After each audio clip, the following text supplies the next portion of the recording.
Galileo Galilei एक खगोलशास्त्री थे। Galileo पहले व्यक्ति थे जिन्होंने चंद्रमा पर गड्ढा व पहाड़ों की खोज की। जब गैलीलियो ने कहा कि धरती और बाकी के सारे ग्रह सूरज का चक्कर लगाते हैं, तो उस समय चर्च के लोगों ने चर्च का अपमान मान के उनको सही होने के बावजूद कारावास में डाल दिया। तो फिर जानते हैं इस महान साइंटिस्ट की एक दुख भरी कहानी।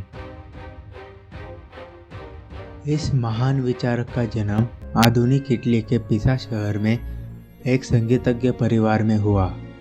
15 फरवरी 1564 को महान वैज्ञानिक गैलीलियो गैलीली का जन्म हुआ। इनके पिता विंसेंजो गैलीली उस समय के जाने माने संगीत विशेषज्ञ थे। वे ल्यूट नामक वाद्य बजाते थे। यही ल्यूट नामक वाद्य बाद में गिटार और बेंजो के रूप में विकसित हुआ। गैलीलियो ने फिजिक्स में गतिकी के समीकरण स्थापित किए। उनका इनर्टिया का नियम जग प्रसिद्ध है।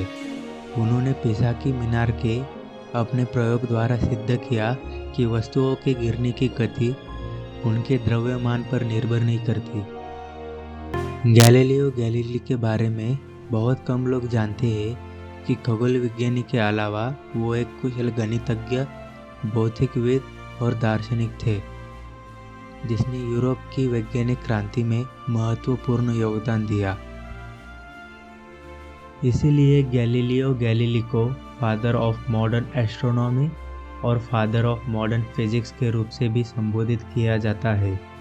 गैलीलियो गैलीली ने फिलोसॉफी का भी गहन अध्ययन किया था, साथ ही वो धार्मिक प्रवृत्ति के भी थे। प्रकाश की गति नापने का सबसे पहले प्रयास गैलीलियो ने ही किया, परंतु उस समय प्रकाश की सही गति नापना उनकी युक्ति से संभव नहीं हो पाया। 1588 में उन्होंने फ्लोरेंस में एकेडेमिया डेल्ले आर्टी डेल डिसेंगो में शिक्षक के रूप में कार्य किया। 1589 में वे पिसा में गणित व्याख्याता के रूप में कार्य किया। 1592 से उन्होंने पौड़ा विश्वविद्यालय में ज्योमेट्री, यांत्रिकी और खगोलशास्त्र पढ़ाना शुरू किया। इस पद पर वे 1610 तक रहे। इस पद पर रहते हुए उन्होंने एस्ट्रोनॉमी तथा टेलीस्कोप पर कार्य किया।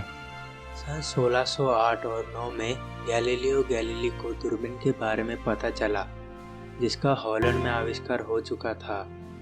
केवल उस टेलीस्कोप का अनुवाद सुनकर उन्होंने उससे भी कई अधिक शक्तिशाली दूरबीन स्वयं बना ली, जिसका सार्वजनिक प्रदर्शन उन्होंने 25 अगस्त 1609 को किया। फिर शुरू हुआ खगोलीय खोजों का एक अद्भुत अध्याय। गैलीलियो ने एक पुस्तक में लिखा था, जब इस टेलीस्कोप के निर्माण की खबर वेनिस पहुंची तो मुझे राजा सिग्रोरिया ने बुलावा भेजा। मैंने यह यंत्र दिखाकर सारे राज दरबार को चकित कर दिया।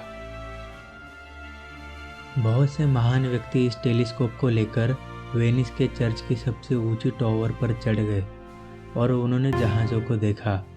इसी यंत्र के कारण जहाज वास्तविक दूरी से 10 गुना नज़दीक दिख रहे थे।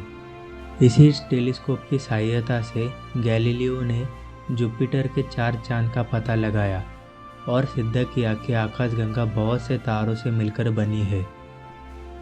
गैलीलियो ने लगभग 200 टेलीस्कोप बनाए और उन्हें विभिन्न शिक्षण संस्थाओं को एस्ट्रोनॉमिकल ऑब्जर्वेशन के लिए दान कर दिया। टेलीस्कोप के आधार पर अपने प्रयोग के माध्यम से गैलीलियो ने यह पाया कि ब्रह्मांड में पृथ्वी के साथ साथ सभी ग्रह सूर्य के चक्कर लगाते हैं।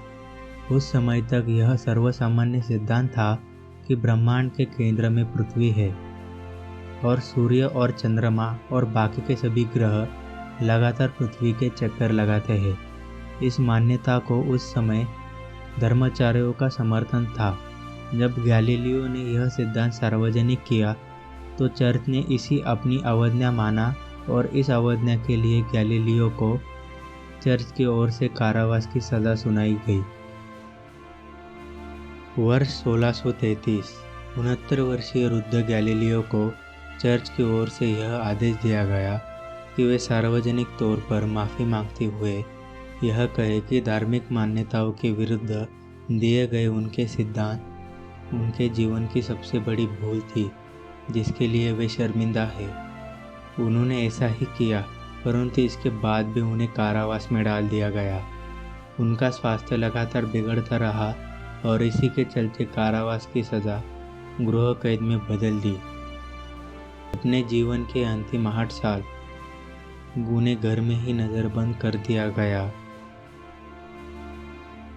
सही मायनों में गैलीलियो को फादर ऑफ मॉडर्न साइंस कहा जा सकता है।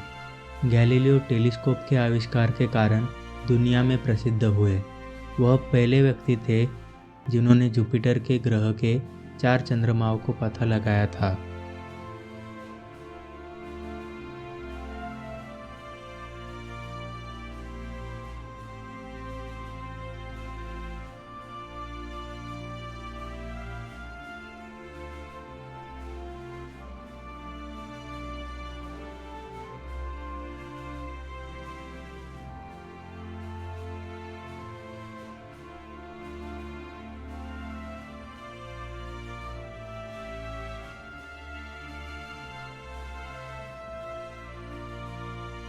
इस वीडियो को लाइक और शेयर कर देना।